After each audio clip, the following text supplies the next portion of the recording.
ಕರ್ತನಲ್ಲಿ ಪ್ರಿಯರೇ, ಯೇಸು ಕ್ರಿಸ್ತ ನಾಮದಲ್ಲಿ ವಂದನೆಗಳು.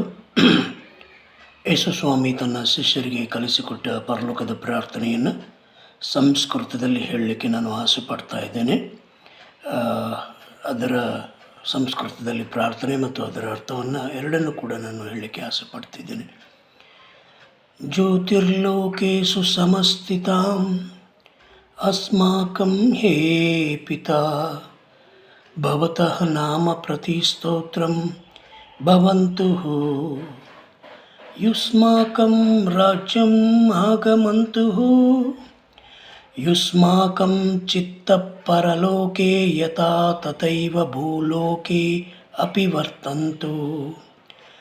ಅಸ್ಮಾಕಂ ಅನುದಿನಸ್ಯ ಅನ್ನಂ ಅದ್ಯ ದದಂತು. ಅಸ್ಮಾಕಂ ಪಾಪಕರ್ಮೈಃ ಯಥಾ ವಯಂ ಕ್ಷಮಿತವ್ಯಂ ತಥಾ ಯೂಯಾಮಪಿ ಕ್ಷಮಸ್ವಃ. ಅಸ್ಮಾಕಂ ಪಾಪಕರ್ಮೈಃ ಮಾ ಪ್ರಚೋದಯಂತು ಕಿಂತು ರಕ್ಷಯಂತು ತಥಾ ಭವತು. ಈ ಪ್ರಾರ್ಥನೆ ಯೇಸು ಸ್ವಾಮಿ ತನ್ನ ಶಿಷ್ಯರಿಗೆ ಕಲಿಸಿಕೊಟ್ಟ ಪ್ರಾರ್ಥನೆಯಾಗಿದೆ.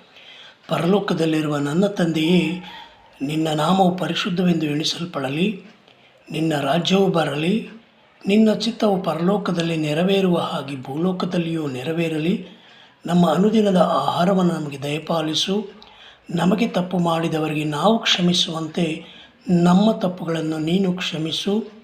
ನಮಗೆ ಶೋಧನೆಗೆ ಒಳಗಾಗದಂತೆ ನಮ್ಮನ್ನು ಕಾದು ಕಾಪಾಡು. ಹಾಗೆಯೇ ಆಗಲಿ ಎಂಬುದಾಗಿ ಪ್ರಾರ್ಥನೆಯ ಅರ್ಥ. ಕರ್ತನು ನಿಮ್ಮನ್ನು ಆಶೀರ್ವದಿಸಲಿ. ಆಮೇನ್.